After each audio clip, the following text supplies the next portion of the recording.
Hello, and welcome to the Compassionate Curiosity podcast, where we explore the messy, beautiful, challenging project of being human. I'm your host, Rachel from Tranquilo Pau Wellness, and here we invite compassionate curiosity into every conversation, not to judge or fix, but to explore with openness and intention. Together, we dive into body image struggles, food and movement patterns and behaviors, and the stories we tell ourselves about worth, acceptance, and identity. So, whether you're here to redefine your relationship with your body and food, reclaim your power by stepping into your authentic voice, um, untangling behaviors that no longer serve you, looking to cultivate more self awareness, or simply reconnect with yourself, you found the right space. Here we're going to share tips, tools, and reflections from lived experience to support and inspire your journey forward, all guided by curiosity and grounded in compassion. So it's so lovely to have you here today. I'm really excited about our episode topic today. We will be looking at the connection between food and emotions, why it's so common, and to help normalize and destigmatize emotional eating and come to a deeper understanding of what's actually going on with emotional eating and how to approach that with compassion. So, I just want to start off by giving a few stats when I was looking this up as far as how common emotional eating is. So, one study found that approximately 20% of US adults report engaging in emotional eating behaviors often or very often. Another study found that approximately 37.9% of university students exhibited emotional eating behaviors, and this tendency was more pronounced among students experiencing higher levels of perceived stress. And nearly one-third of adolescents in the US reported eating in response to feelings of anxiety or sadness.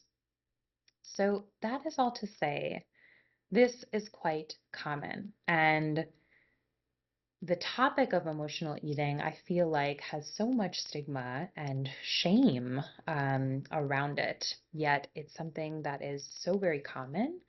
And so we're going to look at different angles of this. So let's look at first, why is this so common? There are quite a few reasons why we see this so often and why we engage in it. So let's look at um, this list here. So first of all, a coping mechanism. Food provides immediate comfort and distraction from difficult emotions like stress, sadness, boredom, loneliness. And a lot of times, we don't necessarily have healthier ways to process or cope with emotions. And so food is a constant in that category. The next reason why it's so common is related to cultural conditioning. So, across many cultures, um, there is an association between food and celebration, love, comfort, which creates an emotional tie to eating. Another reason is related to the stress response. So, when we are stressed, that triggers the release of cortisol, a stress hormone, and that can increase cravings for certain types of foods that temporarily soothe that emotion. Another reason is learned behavior. So, for example, earlier experiences in our lives, um, growing up from our caregivers, we may have been given, certain types of foods to either calm or reward us, and so that kind of established um, an emotional eating as a response to certain feelings. Um, the last reason I want to go into a little bit deeper, this is related to diet culture and societal pressures. So, with a great majority of diet culture, there is a promotion for some form of restrictive eating. Okay, so whether that's, excluding an entire group of foods, certain times to eat, it is restrictive. And so we see that restrictive eating can lead to deprivation, which can intensify emotional cravings when willpower fades. So there are three main messages that diet culture sends to us that I want to talk about today, that's linked to emotional eating and explains, why so many of us engage in it. So first of all, diet culture moralizes food choices. So a lot of times we see labels of foods as either good or bad, creating guilt and shame when people engage in eating quote unquote bad foods. And so this moralizing often leads to emotional eating as we turn to these forbidden foods for comfort or as a form of rebellion against restriction. So when food is tied to your sense of worth like that, eating becomes an emotional experience rather than a nourishing one. Um, the second message that diet culture tends to send to us is related to quick fixes. So societal pressures um, us to achieve an idealized body image by promoting restrictive diets that disconnect people from their natural hunger cues. And so this cycle of deprivation and overeating fuels emotional eating and feelings of failure. Really common for folks to blame themselves instead of the restrictive system. The third um, message that diet culture sends to us is often shame-based. So media and societal messaging about weight and body image perpetuate shame, making people feel like their bodies aren't acceptable. And this emotional stress often drives you to use food as a coping mechanism related to that. So, advertisements and social media tell us we need to look a certain way to be valued, and that creates a toxic cycle of guilt when we don't fit that mold or when we use food for comfort. So yeah, there's quite a bit of reasons there, right? And we can start to see why this is so common and bring a little grace and compassion to that, right? And so this is all to show that engaging in emotional eating isn't a personal flaw, but a widespread human experience. Okay. So now that we see why it's so common, let's look into the differences between physical hunger and emotional hunger. Okay. So there's certain characteristics that can tell us whether we are physically hungry or if this is something that is emotional hunger. So with physical hunger, there tends to be a gradual onset. So it builds slowly over time and becomes stronger as your body signals that it needs nourishment. Okay. Body cues. Physical hunger is often accompanied by physical sensations like, a growling in your stomach, low energy, lightheadedness, like an emptiness in the stomach. And mood can also indicate whether we are physically hunger as well. So you may have noticed, if you're extremely hungry, you may be irritable or cranky, and that is our body in the form of mood telling us that we need to nourish our bodies. With physical hunger, there tend to be non-specific cravings. So you're open to a variety of foods, whatever will satisfy your body's nutritional needs. And when we experience physical hunger, we stop when we're full. So eating satisfies the hunger, and you naturally stop when you feel full. And um, with this component, it's driven by your body's physiological need for energy and nutrients. Now, on the other hand, with emotional hunger, we tend to see a sudden onset. So emotional hunger comes on quickly and feels urgent or overwhelming. It's often triggered by, you guessed it, emotions. So it's often a response to stress, boredom, sadness, loneliness, or even happiness or excitement. And we tend to see specific cravings with emotional hunger. So this might be you craving comfort foods or, foods that are sugary or salty that provide a temporary emotional lift.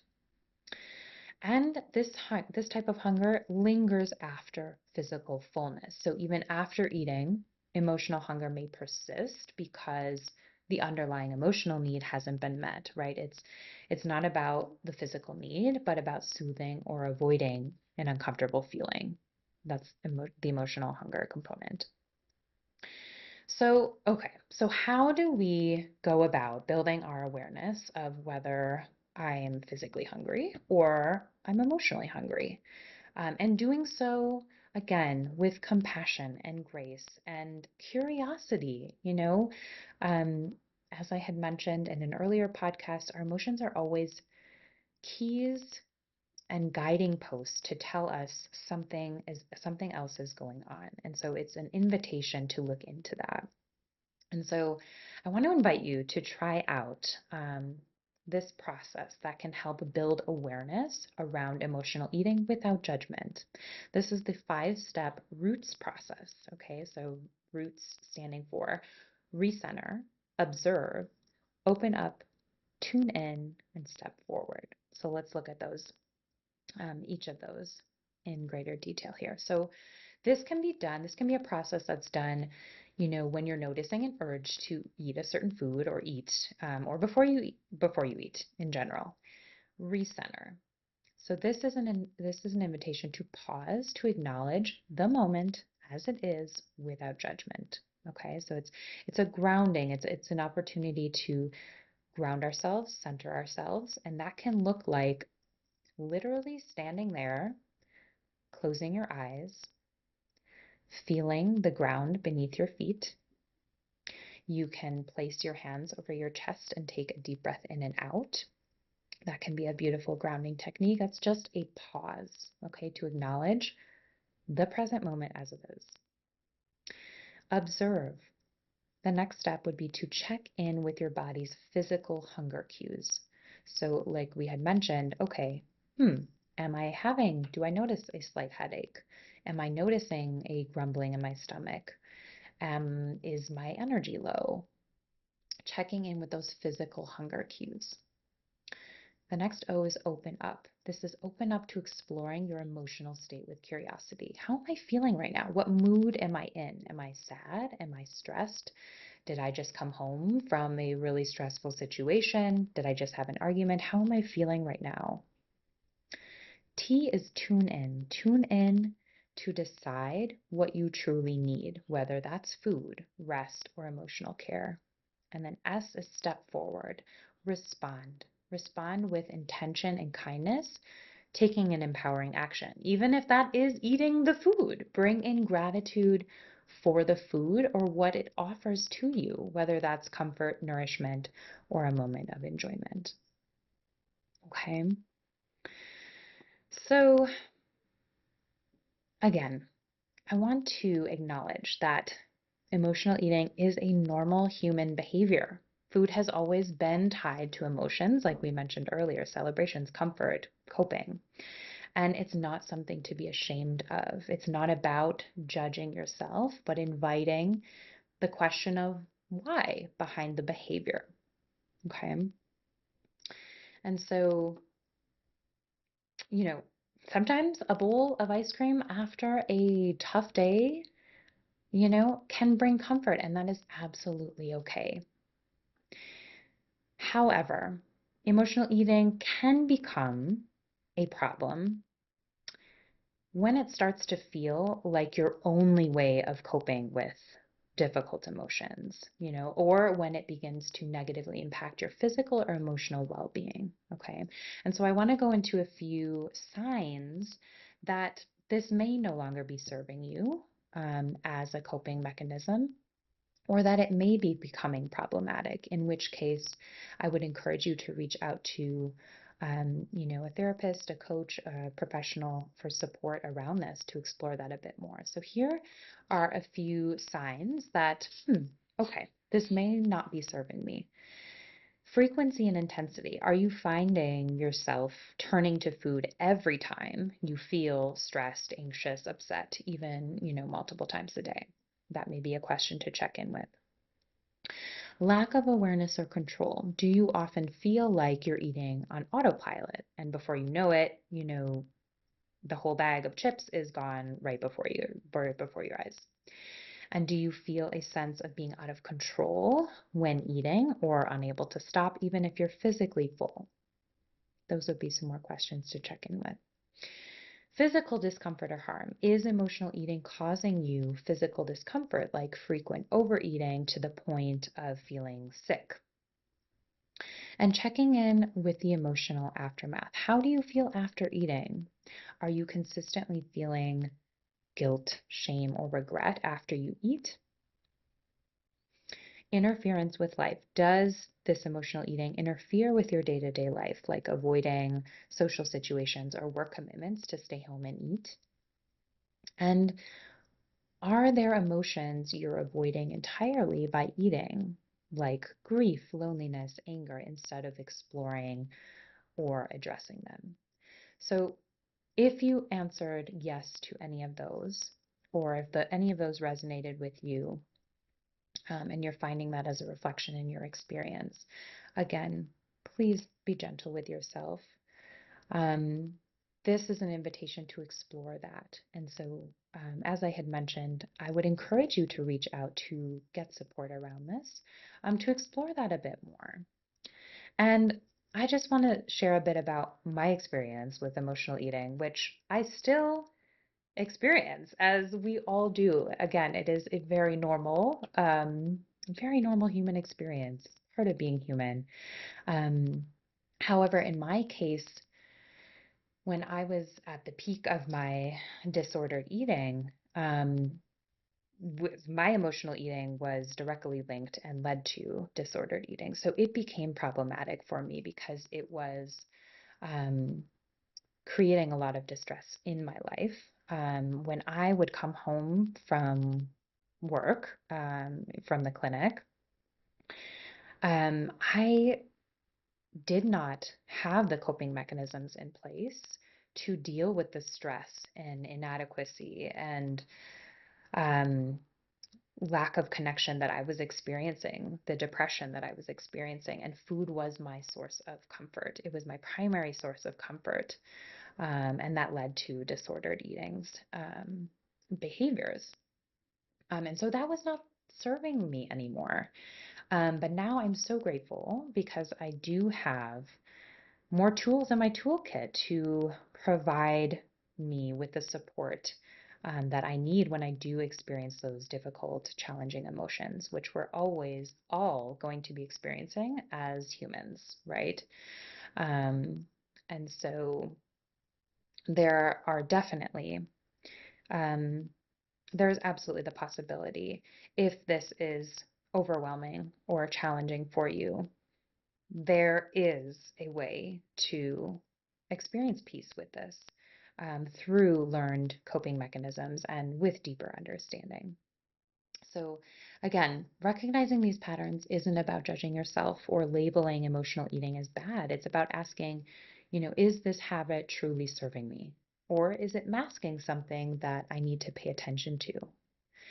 So, a question that I would love to another question, I guess. I've been asking a lot of questions, but this one I would encourage you to journal out. Um, if food is soothing me in this moment, what is it soothing me from? And this could be before you engage in eating, or it could be after as well. Again, bringing curiosity to it, okay? Curiosity and compassion, as always. And so again, it's not about stopping emotional eating altogether. It's about expanding your options and giving yourself more tools. And so I would invite you this week to try out the roots approach. You can journal it out. You can go through it mentally in your head. And also try experimenting with new coping strategies. In um, the prior episode on self-awareness, if you haven't listened to it yet, I would invite you to go back and listen to that. We discuss different strategies and methods to increase your self-awareness, your mindful self-awareness, which helps incredibly with managing, being with, processing difficult emotions. And so I'd invite you to check that out. And again, if emotional eating feels overwhelming or is tied to deep-rooted emotions, it may be helpful to speak with a therapist, coach, or a support professional. And so I would encourage you to act on that if you're experiencing that. And so as we wrap up, remember, emotional eating doesn't make you weak or broken. It makes you human. And being aware of the deeper reasons behind it is a courageous step toward building a healthier relationship with food, with your body, with yourself. Okay. And so I would encourage you also to reflect this week on one time that you ate emotionally and what you felt you needed in that moment. That can also be a journal prompt as well. It can be incredibly insightful for us to see that laid out, knowing that we all go through this. We all experience this, and it's just something that isn't talked about very often. And if it is, there's a lot of shame and guilt around it, when really it is, for all the reasons we saw, is very common and validating. And so checking in with yourself to see if this is something that is overwhelming for you, creating you distress, no longer serving you, to step into your next um, chapter of healing your relationship with your body and food and yourself. But knowing that this can also be, is a completely human, common experience. And so bringing some love and compassion to that. And so until next time, may you know that you are not alone. I am here with you. May you be guided by curiosity and grounded in compassion. Sending you love, light, and gratitude today and always, my dear.